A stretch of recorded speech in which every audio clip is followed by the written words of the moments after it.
June 18th, 2018. This is the Wrestling Inc. podcast. Talking Monday Night Raw, the night after Money in the Bank. I'm Glenn Rubenstein. With me, as always, Mr. Matt Morgan, Mr. Raj Giri. Matt, what did you think tonight compared to most Monday Night Raws? I think they did. It was okay. It wasn't spectacular, but there were some people that needed to get wins, and they actually acknowledged that, as we noticed, tonight, that like Jinder, Bobby, not very entertaining matches, nothing to really care about. But I thought it was smart that they got some guys some wins. But main event wise, and I'm just not interested in any storylines right now.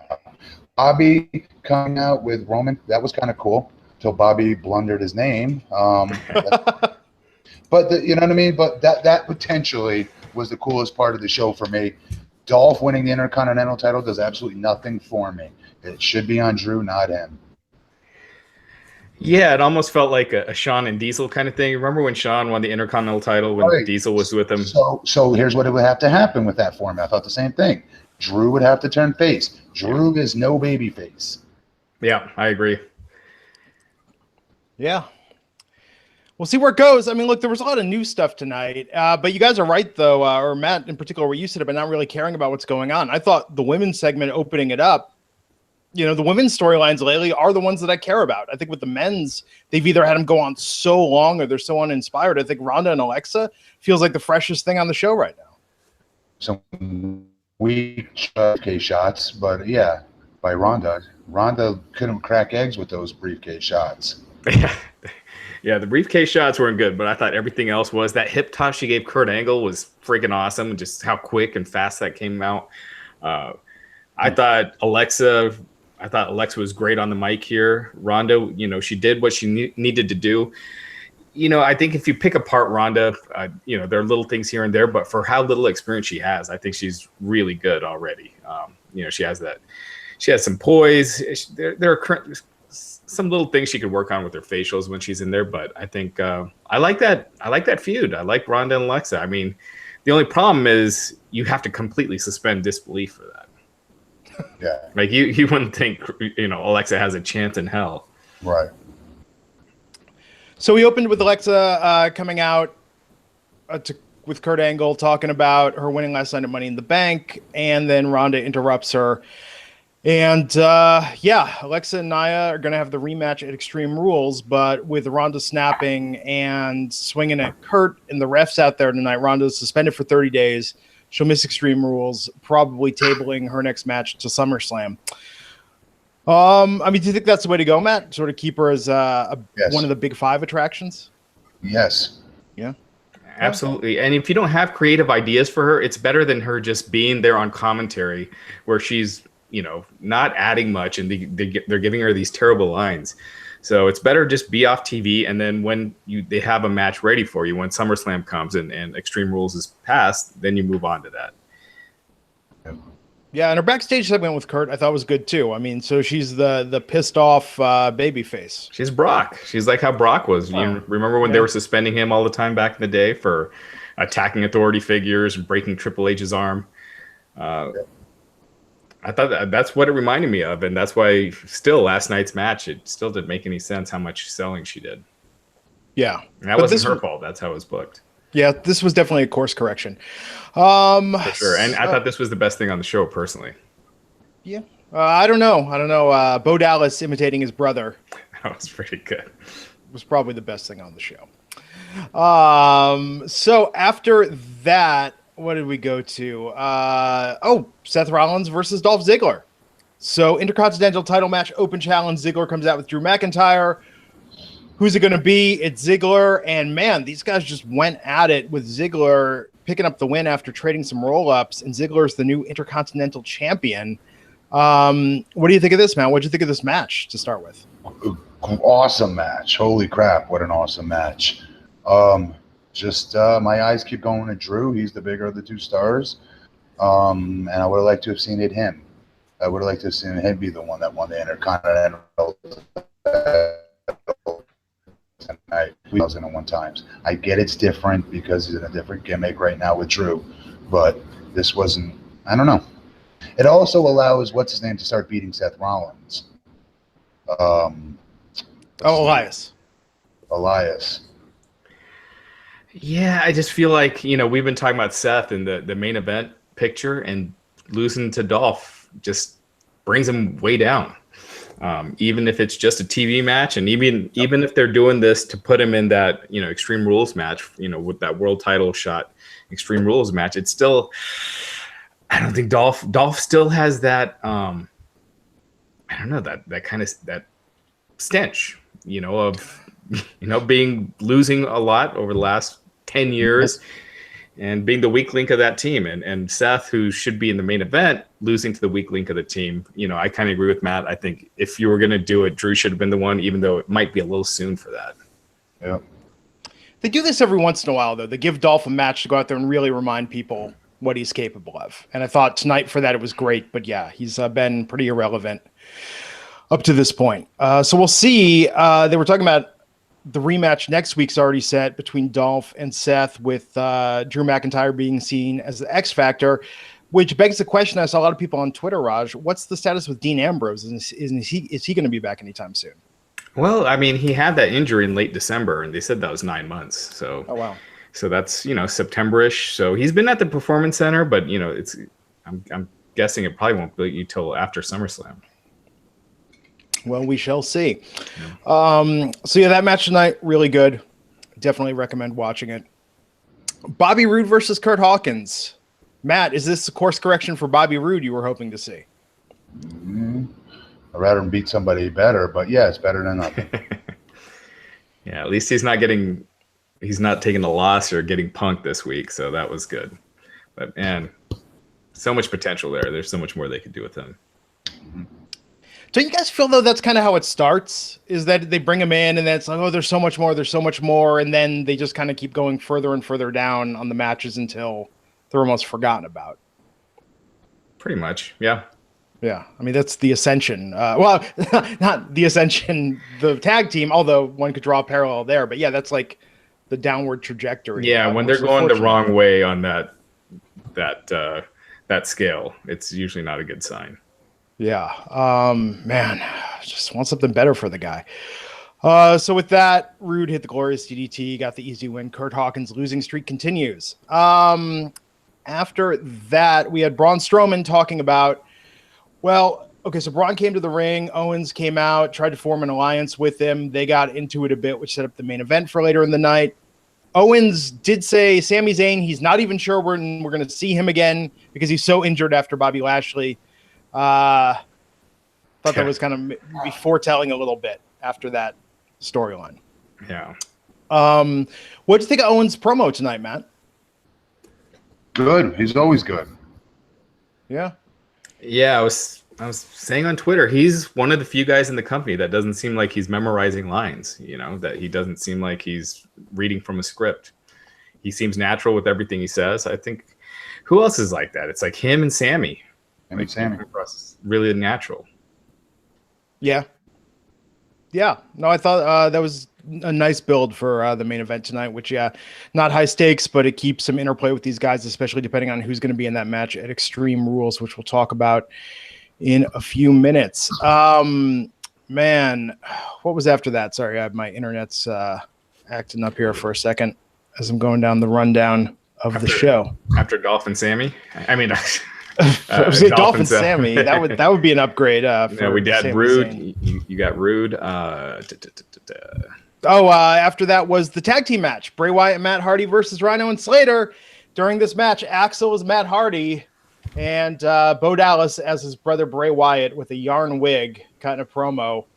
Man, that match was nothing, but that promo I thought was pretty darn entertaining. Bo Dallas stole that. He was awesome as Bray. Mm-hmm. Yeah, I mean, does that make you more interested, at least the real life circumstances, Matt? Does that at least interest you in the B team versus the Deleter of Worlds if the story doesn't?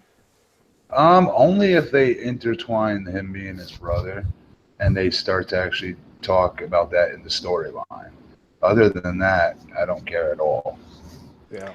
Yeah, I don't think they want to do that just because they have Bray as kind of this supernatural character almost in a way. And I think his brother being a guy on the B team, even though so many fans know it, I think it just kind of hurts it. You know what it's going to be when WWE signs that lucrative 23andMe advertising contract? Then there'll be a storyline where they find out they're related. I don't. Unless you add Bo Dallas to the Wyatt family, and the Wyatt family's dead, there's no reason to do it. I've been saying it all along, man. You make it like Perfect Strangers. I'm not saying to do it. I'm just saying this is a garbage storyline. Quite frankly, this was a garbage show. If I didn't have to do this, I swear to you, I would not have watched this evening's show.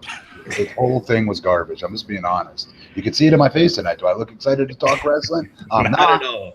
Okay, Matt, so let's change that for a second. I'm upset with them for maybe putting us through this crap. Matt, we're making good time. We're making good time last night tonight. Let's take a little moment for Matt Morgan's Corner. What are you excited about in the world today, Matt? Monday, June 18th, 2018. You watch any good TV lately? Maybe catch a movie this weekend? Actually, I watched the History of the Bullet Club on YouTube today. How about that? There you go. A Styles chapter, Finn Balor's chapter, Kenny Omega's chapter, and I was highly entertained by it. Yeah. How about that? There you go. I think that's fantastic. Speaking of what's that? And it was wrestling related. There you go. Even better. Well, speaking of entertainment, I'm very happy to welcome back SeatGeek as the sponsor of this episode of the Wrestling Inc. podcast. So you've heard us talk about it before. I went and saw one of my favorite bands from Montreal, Quebec, Canada, Stars, on Saturday night, and I got the tickets using the SeatGeek app. I was able to score seats, thought the show was sold out. SeatGeek got me in. I have the SeatGeek app on my phone, and it is by far the easiest way I found to shop for tickets. I could be anywhere, and with just a few taps, I can instantly find seats. I used it to buy Stars tickets, used it to see Weird Al Yankovic a couple weeks ago, used it to see Bananarama. And Matt, I saw Weird Al Yankovic sing his own songs, not even parodies. Dude, I bought his albums for years, so I liked Weird Al. Go ahead. But I bought them because of the parodies. Oh, come on. Yeah. Dare to Be Stupid is the classic. 1 More Minute. He has a lot of great original tunes. He was fantastic at concert, and SeatGeek got me into the show, got second in row. So what I love about this is SeatGeek is designed to make your ticket buying experience easier than ever. They save you time and money by searching multiple ticket sites to compare prices and find you amazing deals. It's just like one of those travel sites that tells you, hey, here's the best deal. Here's the best ticket. You're getting the most bang for your buck. SeatGeek actually grades every ticket based on value, which helps you immediately identify the best seats that fit your budget. And here's best of all, every purchase is fully guaranteed, so you can shop for tickets on SeatGeek with confidence. Make SeatGeek your go-to app for finding the best deals on every type of ticket, not only concerts, but sports, wrestling, comedy, and the theater.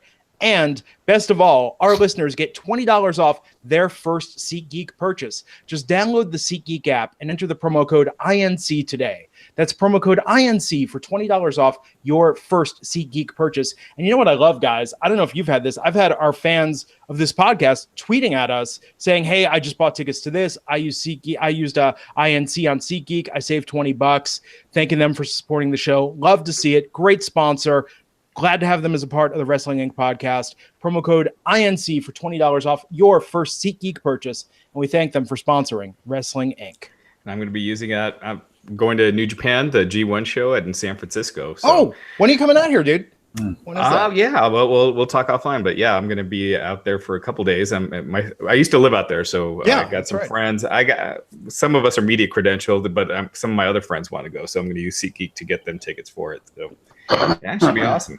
Awesome, man. So we had, as I'm reading back these matches, well, Constable Corbin backstage with Kurt Angle, the Wrestling Inc. Twitter pointed this out.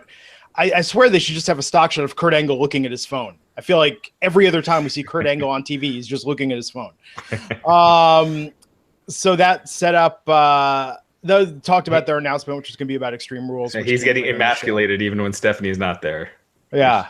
Chewing him out and you can't even hear her. But yeah, she's at the, Cannes Festival? Cannes. Yeah. So she's there, so she was not in the country, so that was legitimate. Jinder Mahal versus Chad Gable. Jinder Mahal comes out, starts his promo as human beings, and the audience is boo. Hey, I like it better than the xenophobic stuff.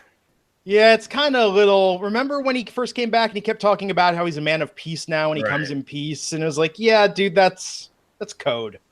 I think it was they tried that gimmick for 2 weeks and then dropped it, but yeah. Yeah, it's inching back up. But Chad Gable getting the jobber entrance and the jobber ending with Jinder hitting the Colossus and covering him for the win. There was a little back and forth. What do you think, Matt, they do with Jinder Mahal now after this Roman Reigns match at Money in the Bank last night? I was kind of definitely hoping for the upset of Roman at the pay-per-view, because now you've just made a bona fide another main eventer, right?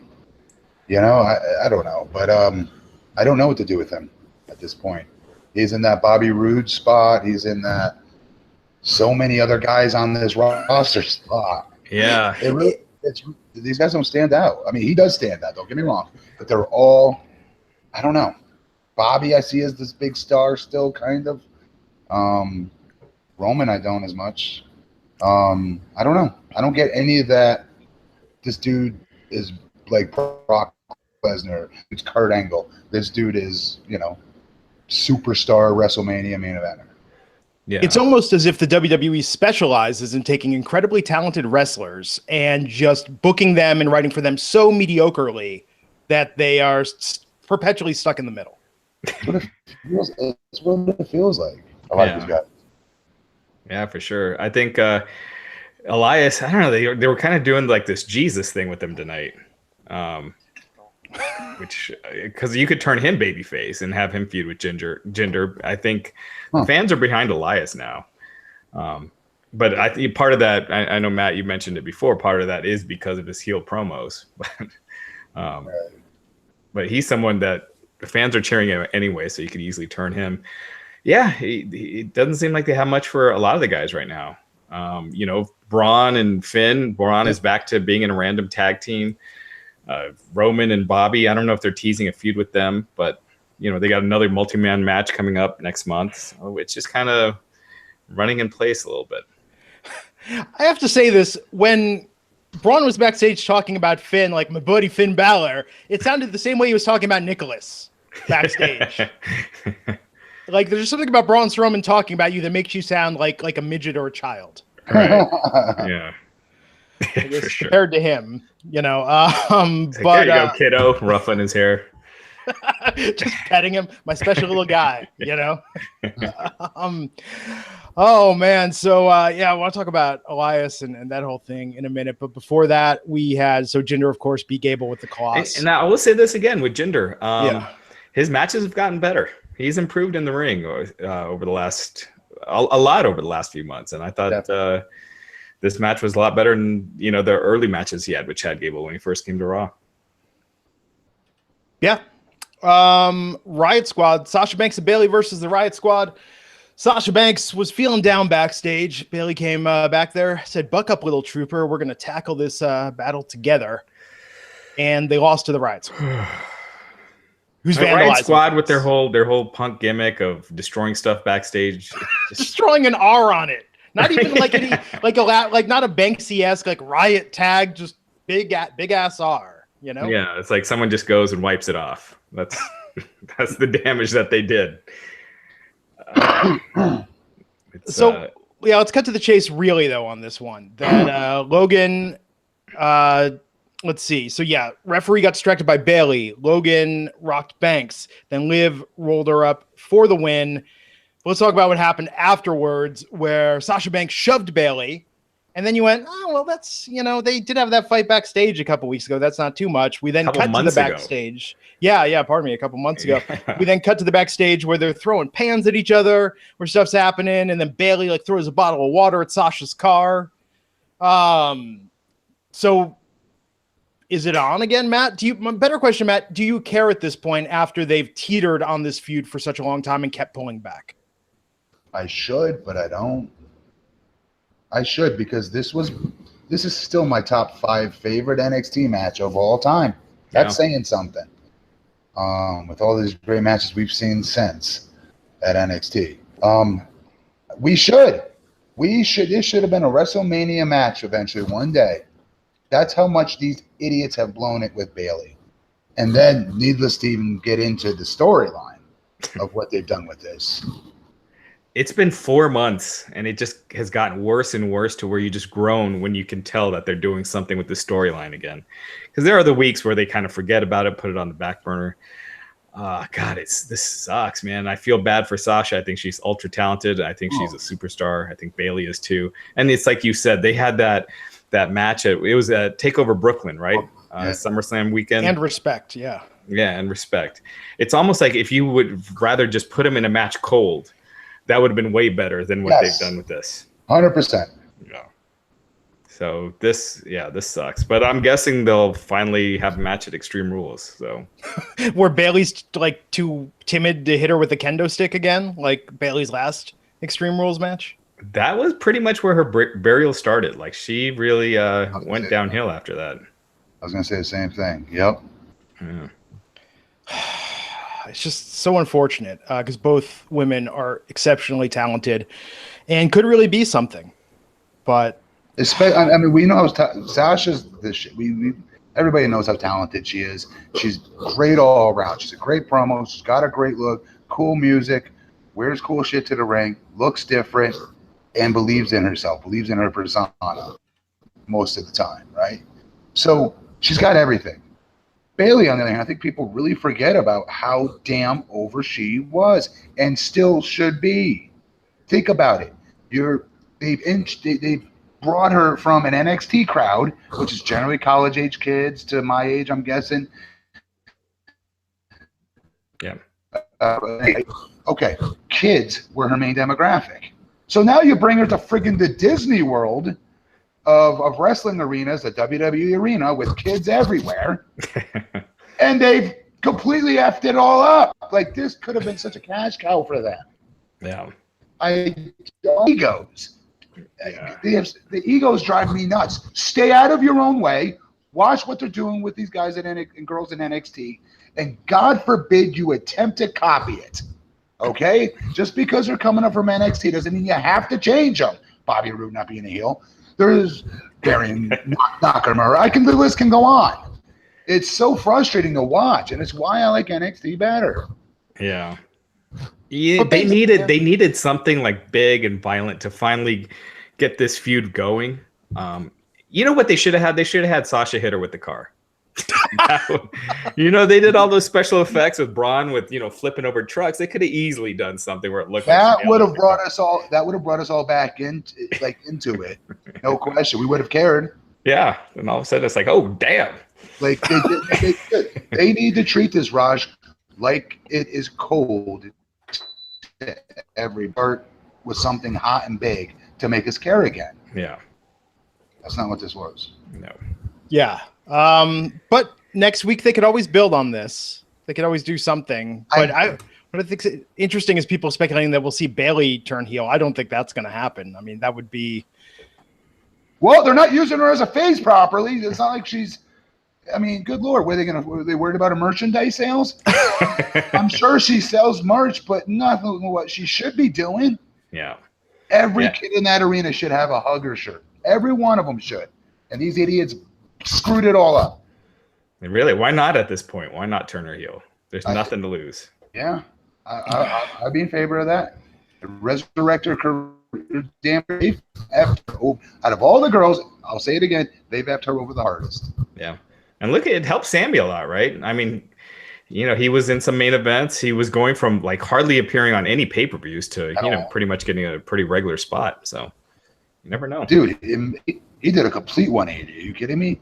Yeah. That was a huge change for him, and I was blown away by it. I didn't think he had it in him. Yeah.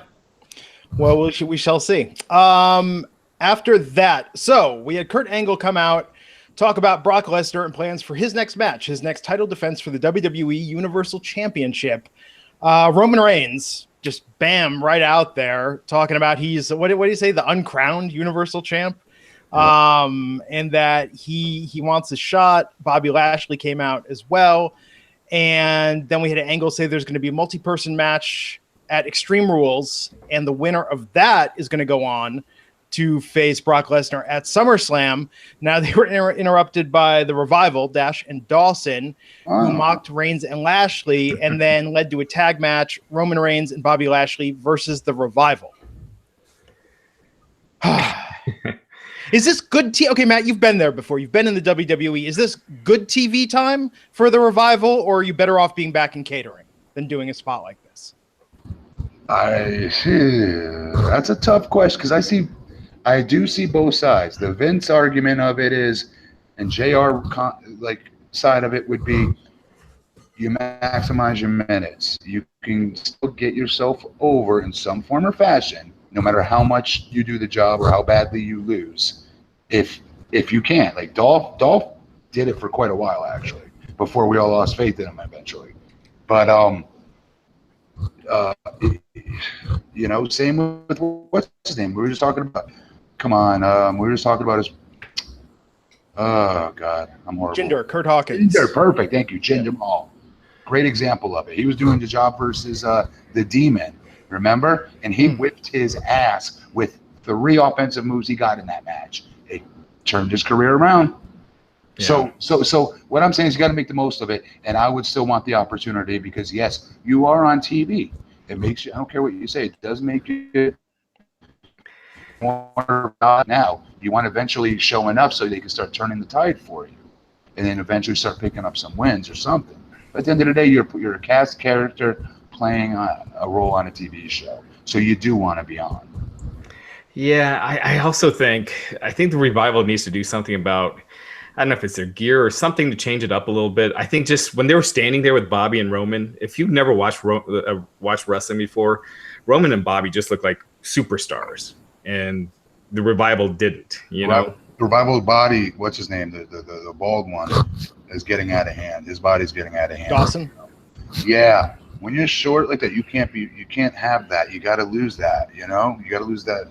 I don't want to get on him, but. You got to control what you can control, and you can't control your physique. Yeah. You bust your ass in the gym. You do whatever you got to do. Wake up early. I don't know. Eat clean. God forbid. Being paid. Yeah. And Glenn, you made mention of this earlier. Roman and Bobby had a little promo going back and forth. Yeah. Bobby was basically telling Roman that he's had chances. He's had 3 years, and he couldn't beat Roman. He actually said that and then corrected himself and said he couldn't beat Brock. Yes, the Roman couldn't beat Roman. Right. But metaphorically, that's a deep effing statement right there. He should have just gone with that. He could have gone on a tangent. Yeah, Roman couldn't beat Roman these past 3 years. I have no idea what that means. I don't get that. Continue, okay, Raj. but it sounds, what's that Will Ferrell quote? It's provocative, gets the people going, gets them thinking, wondering what it is. I like this exchange, but the problem is if one of them isn't turning heel, the fans are going to crap on this match too, right? Yeah. Yeah, Bobby has a natural heel to him, in case you guys didn't hear that tonight. Yeah, it was kind of coming out. It's natural now for him. Yeah, he looked good. I thought the match was good, Bobby got to say what we've been waiting to say. He did talk about having unfinished business with Brock Lesnar, right? We've been waiting for that thread out there. Yeah. He said he's been wanting Lesnar since the big dog was a little pup. That was kind of a cool line. Yeah. Yeah. But Bobby won the match with the spear on Dash. That was a crazy spear, too. That spear was awesome. They've had that happen before. Who was it? Oh, that was like, it's always weird when the other wrestler steals the match or steals the move and then does it better. It's like when Naomi and Carmelo were in the ring and Naomi moonwalking was like, oh, Carmelo's moonwalking is terrible by comparison to this. Bobby's spear looked awesome tonight. But Bobby was doing that way before. Yeah. That was always a setup for the Dominator. Right. Yeah. So Roman and Bobby won. The Revival, we'll see what happens. So setting up the main event later in the evening, Braun Strowman and his buddy Finn Balor got set up against Kevin Owens and Constable Corbin, first time wrestling since he's been Constable. But before that, we had the announcement for 2K19. We could talk about that a little more in the news after we get done covering Raw. AJ Styles is going to be on the cover of that. Mojo Rawley versus No Way Jose. Mojo picking up a win and people talking about his intensity. Did this match do anything for you, Matt? It was a good showcase match for him, right? It was a good win for him. Yeah. They didn't give him much for the promo afterward. where he was his big thing was saying he was focused. It's like, all right. But yeah, he looked good. Yep, and they really put over that he used to be a party guy like Jose, but now he's all about intensity, not about how you do it. So Extreme Rules are going to have a multi-person match. They had said that during one of these breaks. Where Kurt Angle said definitely Roman and Bobby Lashley are in it, and then some other people will be in it too. And the winner of that, like you said, faces Lesnar. So, Seth Rollins, Finn Balor. How many did he say? They didn't say how many. Oh, I can see like 6. What was it last year? Wasn't it like a 5-way or a 4-way? I think it ended up being a 5-way by the end. Or was that I'm thinking of Fastlane? Maybe. I don't know, I'm getting confused. But, I'm guessing Corbin, since Corbin got the win tonight, it seems like they gave him a little something. So, yeah, I could see Rollins, too, unless he's being put in that Intercontinental title position right now and he's going to be feuding with Ziggler for a while. Corbin looks, I know I was all in favor of him getting his head shaved, but, like, with that suit on in the ring, he just looks so average looking to me. So average. Nothing about him looked like a star to me. And he looks like the manager of a moderately priced restaurant. Hang on, and he's tall. Usually that doesn't happen with a tall guy. Tall guy usually he has that presence that commands attention. Muscle or not, it just does. But nothing. I don't know. His facials, he's got to bring out his facials more. I don't know. Maybe I don't know. I don't know what it was. I just kept watching it going, what's he still missing? His punches are really damn good. His work's gotten better. We care about him right now. And it was just like his look, again, a little bit with the look. The corporate Kane attire didn't help. It looked like corporate Kane went on like a 2-year cleanse. Seriously, it looked like somebody threw Kane in the dryer for 6 months. Yeah, so I think that definitely had a part of it because, Corbin, he's not a thick guy, but he didn't look skinny, and he looks skinny here. And so like I was hoping not to be like weird, but I was hoping he'd take his other shirt off too, because he has those tattoos and they do work for him. It works for him. Yeah, it gives a cool look. It does. But don't you guys think with Corporate Kane, part of the joke was that it was a very sort of like generic suit you'd buy at Mervyn's to wear to the office, and with Corbin they're trying to make him more stylish almost? Way too inside baseball there. What? No way. No. Well, I'm saying Corporate Kane wasn't supposed to be cool, is what I'm saying. Constable Corbin wasn't supposed to be either. I didn't get coolness from him whatsoever. Yeah. I wouldn't say cool, but I to your point, Glenn, it does seem like they're trying to do a little more with him, like by having him pin Finn here. It looks like they're talking about his dressing. I'm saying that's not an obvious joke, Matt. With the Corporate Kane, it was an obvious, funny. With Corbin, Constable Corbin is a goddamn ridiculous name, but they're dressing him up like he's the Prince of Fashion. He looks like Drake Maverick, like he raided Drake Maverick's closet and had some clothes altered. It's a suit and tie. What else would Kane wear that would be different? A vest? Ooh, I could see. He did have the tank top. It's a vest. It's a stylish vest Constable Corbin was wearing. This is the most people are talking, dissecting this gimmick, by the way, in history. Yes, that's my point. It's not going anywhere. Like they can give him some wins here, but that that look and everything, it never works on a main event level. No. When you're wearing a full shirt and pants, who has that ever worked with? Big Bubba Rogers, back in the day. Yeah. Although we did get confirmation tonight with Stephanie McMahon being on the phone that she's in on the Constable thing. Yeah. There was no confirmation of that before because he presented a letter. I'm just saying for continuity nerds, that's not going to be the angle with this. He wouldn't dare worm his way into that. Oh, no. So, yeah, let's talk about the match. Actually, Elias. So Elias out there tonight, taking shots at Grand Rapids, different hairstyle. I think they're just waiting to pick it back up with him and Seth, but it was good to see him on TV. They're letting him finish songs. What would Elias do? Yeah. That was his song, right? Yeah. What would Elias do? You think you keep it going with Seth, Matt? Seth and Elias? They're putting on good matches. Obviously not better than Dolph versus Seth. I don't know. Yeah. Sorry, good. Oh no, I didn't know you were done. It seemed tonight like they dropped it completely, like they weren't really mentioning it. Yeah, and I'm okay with that too. Yeah, I think that was a blow off last night. So I think Seth is going with Dolph and Drew McIntyre with the way they beat him up, and who knows? Dean Ambrose, that tricep injury. They say 9 months, but Cena came back in like 3. So he could be back sooner, and that's a natural spot. You did Dolph and Drew against Seth and Dean. That's something. Those would be some entertaining ass matches. Yeah. Oh yeah. I still would like to see Seth break apart from that and go to that main event level, but I think he's ready. I think it's just the company if they don't want to throw it, push him into it, because he's ready. Yeah, usually when this happens, normally Seth would be like maybe a month out right now from going into the world title picture.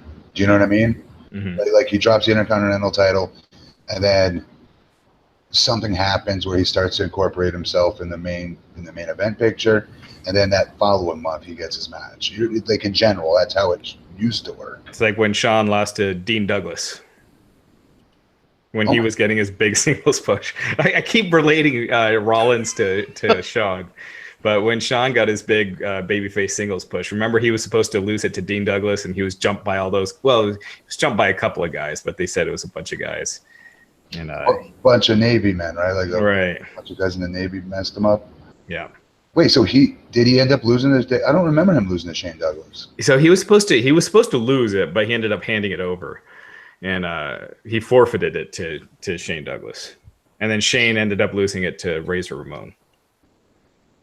Huh. Okay. I remember like mid '90s stuff very well. Why do I think he was a world champion then? That's when he went into the world title picture. So he dropped the Intercontinental title, and then he did that thing with Owen where he passed out in the match, and then won the Royal Rumble. Yeah, and that was it. And went on to challenge Brett. But it was that same kind of timeline where he was the Intercontinental champion, dropped it, was the month out. Yeah. People bringing it up in the chat room. When's Jason Jordan coming back? Remember, he was tag team partners with Seth Rollins as well.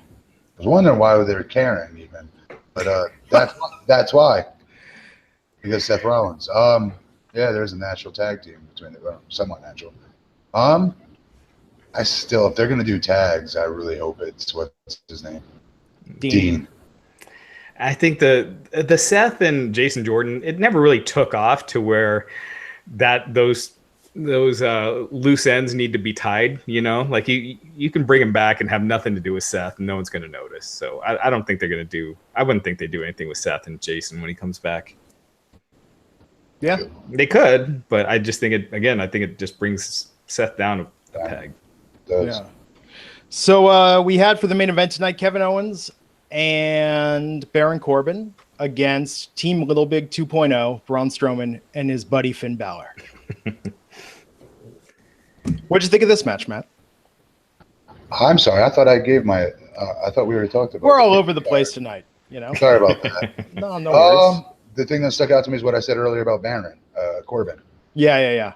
Out of this match, that's there's some cool spots they did in there. Great, good story. Who cares? This did nothing for me. I like Kevin Owens once again paying attention to detail, selling that he's too hurt to do anything, even pin a guy, tagging out. That was cool. But that's what caught my eye in this match. Yeah, I thought it was there.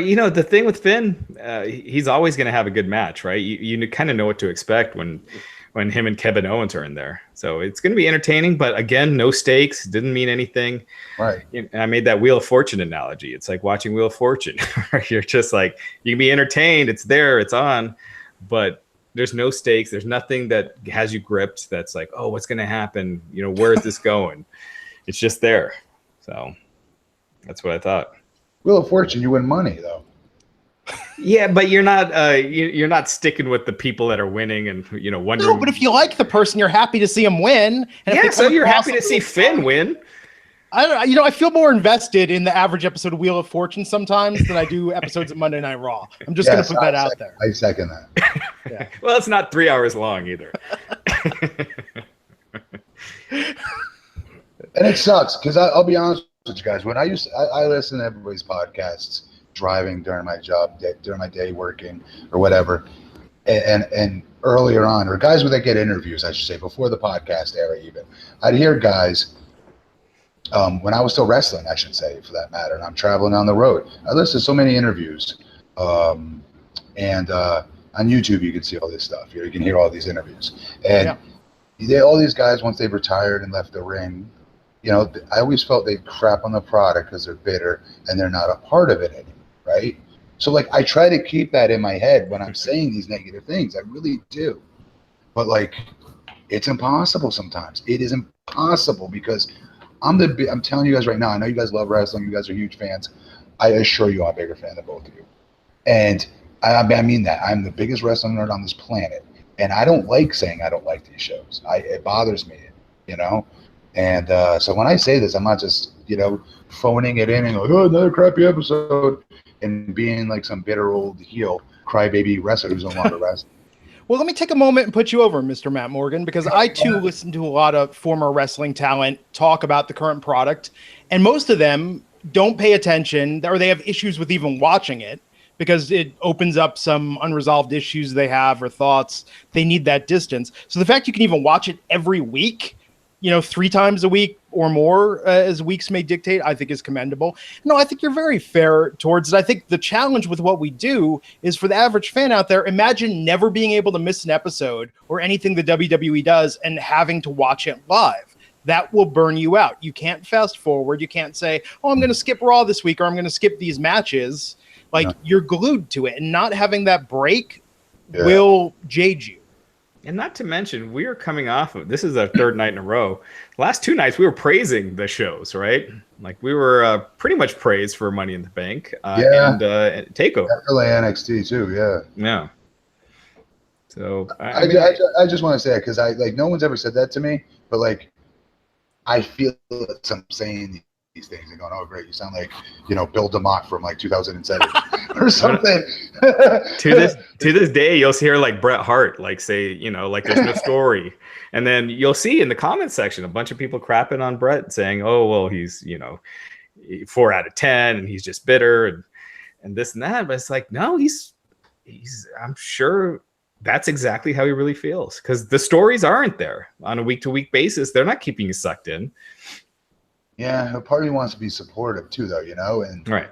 But I can't do that with doing what you guys are asking me to do on the show and literally give rate it or give my opinion on it, honestly, But I want to see it do so well, and sometimes just lie and be like, oh my God, I was an A+ tonight, just to get just so fans are like, oh, maybe it isn't going in the right direction. Maybe I should continue to watch WWE because you want them to do so well, especially this crop. These guys, I can't begin to tell you how hard they work. The match styles are different from when I was there. They're working so hard, you guys. Yeah. I think with the exceptional critique of an individual performer, probably I'm going to go as high as say 99% of our critiques and commentary with the WWE are issues we have with the writing, the booking, and Vince McMahon. Oh, yeah. Yeah, definitely. We always say the guys work hard and put on good matches and stuff like that, but I don't know. I just wanted to put that out there as a little disclaimer because it just I felt like I was sometimes it sounds like I'm piling on it. I don't ever mean it that way. Yeah, that's just an honest opinion. That's what makes it even more heartbreaking. Now that we have NXT and you form these attachments to these performers, you feel invested in them. To see them being treated the way they're treated, you're offended on their behalf. Oh my God, Nakamura, Bayley, Bobby, I can list so many. Yeah. We're constantly trying to give ideas, to help these guys out because they're drowning within this pool of mediocre booking. Do you think Hunter ever just turns to them and just go, why are you effing this up? Guys, I gave you, pun intended, not just joking, the blueprint of how to book these guys. You guys saw how to do it. Why are you doing it differently? I am your boss. Do it or you'll be fired. We actually asked Triple H after the takeover. There was they did a call and one of our guys was on there and he asked Triple H his thoughts on a lot of these guys that are big on the NXT roster going to the main roster and not making it. And if he gets attached or something like that. Yeah, because he's seeing these guys. He's bringing them in, shaking the hands, doing the 2 sweets, and then pointing at him in a photo. Right? Yeah. And so he gave a very corporate answer, but he was saying you prep them, you give them the tools, but not everyone could be Hulk Hogan. He was saying like Roddy Piper was never necessarily the guy either, but he was up there. And, people have their roles, and there's no deserve. You gotta take it, basically. So that's. Did you see some? They took Triple H's meme. The meme, the poster of him posing for a picture that everyone always uses for everything. Yeah. For NXT backstage. They took that and they put it with Donald Trump in the Korean Summit meeting. Yeah, and Kim Jong-un. Yes. He mentioned that on the call too. He's like, despite what you guys are seeing on the internet, I wasn't with Donald Trump and Kim Jong-un. I popped huge for that. Yeah, that's very funny. I don't even think we need a final thought on this week's Raw, but let's talk about some interesting news. Speaking of NXT, NXT UK got announced today. Yeah. It's big. It's huge. Yeah, they haven't given specifics yet, like if they got a TV deal or if this is just going to be on the network. I'm confused. What do you mean by that? The NXT's been there before. No, now they're doing. No. I'm sorry. Go for it. No, go ahead. So titles, NXT UK titles, and a weekly show, correct? That will be on the network in the US. Yeah, I don't know if it's on the network or if they're going to get a TV deal in the UK. I don't think they announced that yet. Yeah. But yeah, so another show. So in case you wanted more TV, yeah, WWE NXT UK or UK NXT. Do they say anything more than that? Is it a weekly show? Do we know? I believe it's a weekly show. Here, let me open it up real quick. Yeah, read that. That's worth looking up. That's incredible if so. Holy mackerel. Yeah. Seriously. Yeah, they've been working on it for a while. So yeah, it's a new brand basically. Wow. It'll start taping in late July, and there'll be tapings in August, October, and November. So it's pretty much every month they'll be taping. So it's going to be a weekly show. There's going to be 3 titles for the brand: Pete Dunne's UK title, the UK Women's title, and the UK Tag Team titles. Does it have to be a UK performer only? I don't know necessarily, but I think it's going to all be taped in the UK. So if there's Americans that are competing over there, I'm sure they're fair game. But I mean, it's tapping into that market because World of Sport got the TV deal, so it's obviously trying to combat that, and this is their way to do it. So they're getting serious. Do you have the NXT guys go on to that show, or do you just take your NXT UK guys only and put them on that? This is just the UK guys. This is a separate brand from NXT. So I think they're trying to keep it completely separate. So they're not they got their own titles, so the NXT champions won't be, They don't have enough talent. They'll sign more. It'll be like 205 Live, Yeah. So, but with this, if it works, then you could start seeing WWE Japan, NXT Japan, other areas, NXT Mexico. So it's the right idea. Yeah. Especially, in England, they're you said, not just the sport of wrestling, but they have multiple indie companies that crush it out there. Yeah. You know what I don't get? I don't get how Raw in the UK does something like, I want to say like 300,000 viewers. It's something low. Mm-hmm. And yet they're so high. It actually might be even fewer than that. Let me see. There's something that's always been up with that. Because if you remember TNA, we used to beat that. Yeah. And I was told because of the TV deal or something like that. I don't remember. I just know our rating was higher. Yeah. There was a time there where TNA was super hot over there. Let me double check. We should have went there. We should have went there for 6 months or whatever, and then come back. Yeah. Okay, so this is at least last year, but what's that? The Raw viewership. It's never mind. I'll find it for Wednesday, but it's something really low. It's like, how are they drawing, selling out the O2 and all these arenas on their tours when they're hardly drawing any viewers? There's something with the TV. There's something with the TV and there's something done with the TV and how it's done. I don't know what it is. I remember when I was over there, ECW, the brand at the time, with Bobby as their champion, last year as their champion, was on like something like 2 a.m, 11 p.m, some crazy hour. Yeah.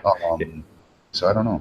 Yeah, it's at 1 a.m., but they count DVR viewership for that. It's included. So unless they're not watching it on DVR, maybe a lot of people are streaming it illegally in the UK over there. So I don't know. UK fans, let us know how you guys watch it, because we got a lot of people from the UK that are on the site.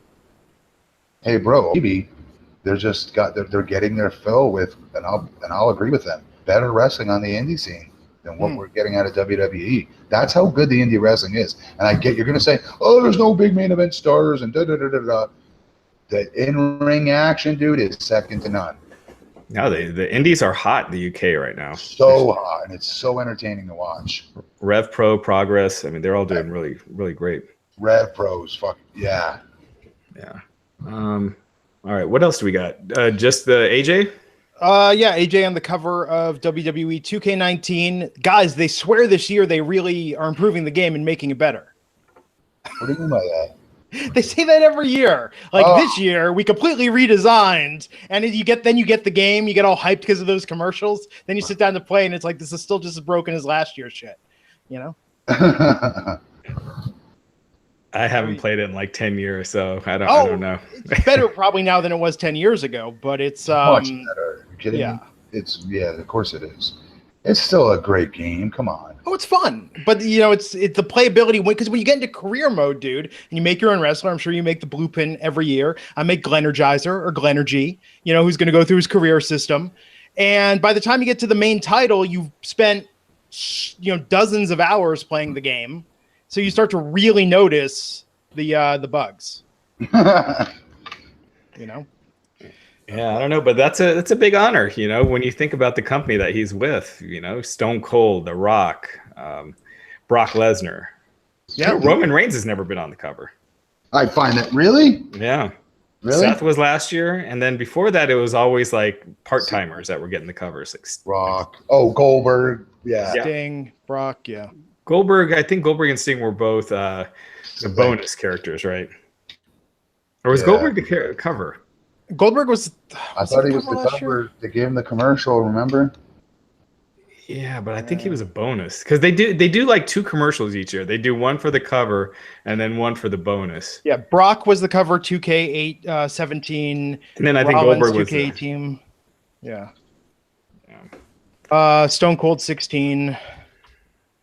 John Cena 15. It's probably The Rock. The Rock 14, and wasn't CM Punk 13? Yeah, Punk was 13. Daniel Bryan was never on, right? I don't think so. Randy Orton was 12. Okay. And so it's a big deal. AJ Styles getting it, and I think it'll be great. I wonder if in the highlight mode they do, if there'll be any of like maybe Impact stuff now that they have kind of a friendly licensing relationship. I doubt that. Maybe an arena, maybe some talent. No way. Have you guys caught something else to wrestle with on the network? Did you watch one with AJ? I haven't watched the AJ one yet. Is that good?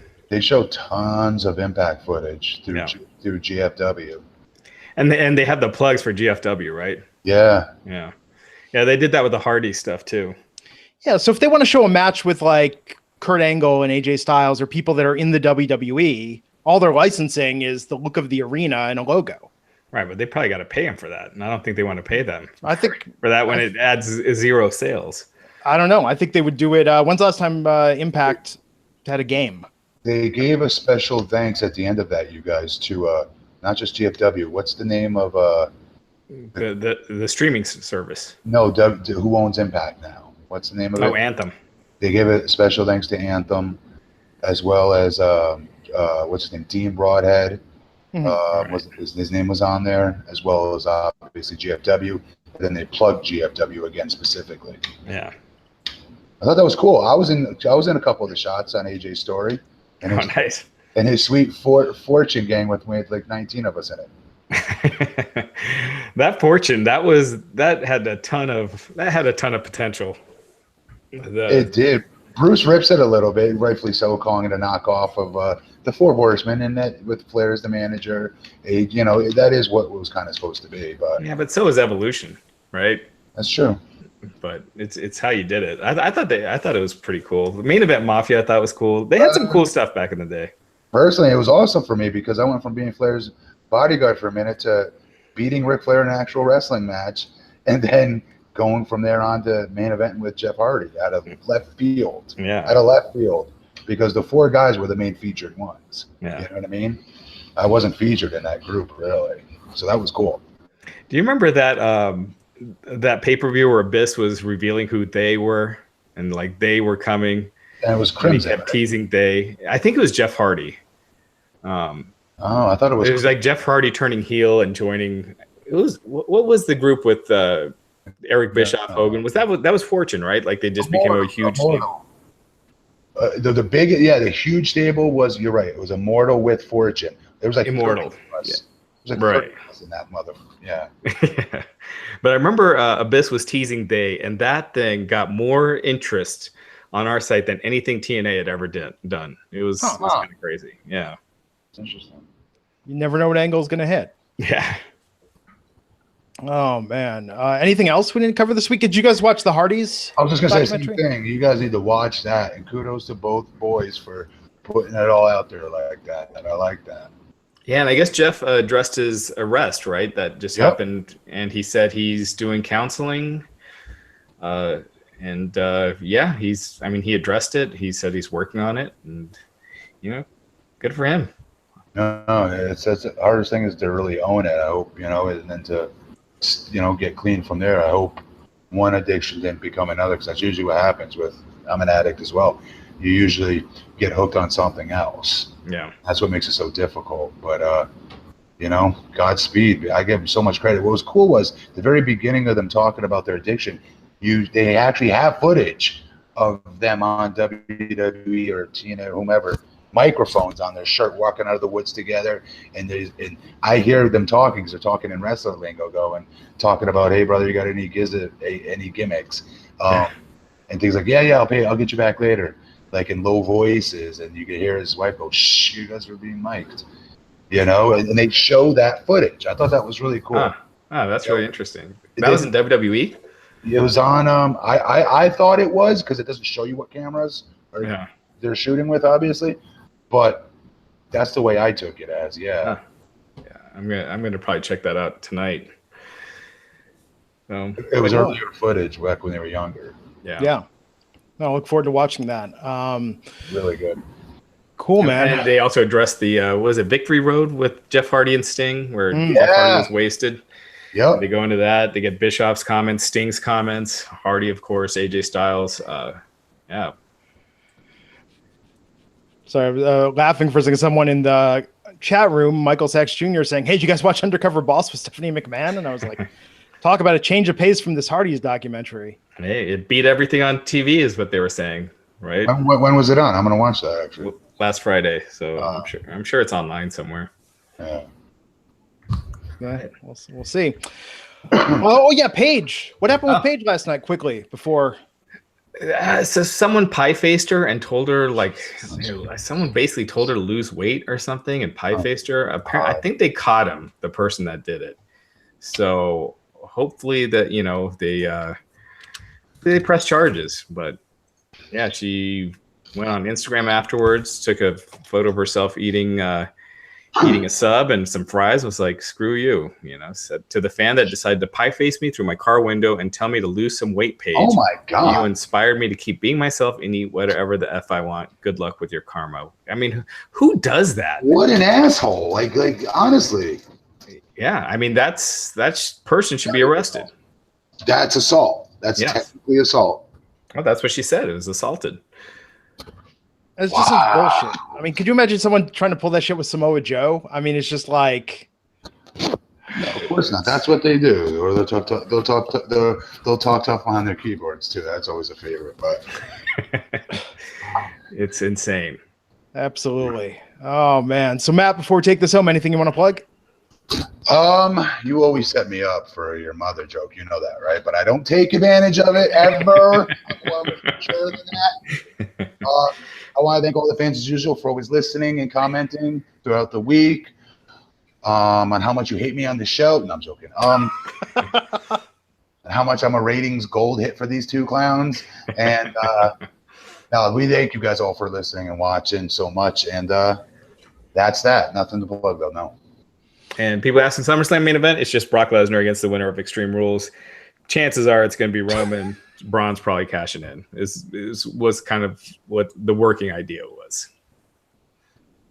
Sounds doable. Yep. You know? And on the site, we got the interview with Jack Swagger went up today. We got stuff with more from Haku talking about how his reign with Andre the Giant was supposed to be shorter, and other stuff coming up. So it's really cool stuff. That was a cool tag team. That was one of my favorite tag teams, the Machines.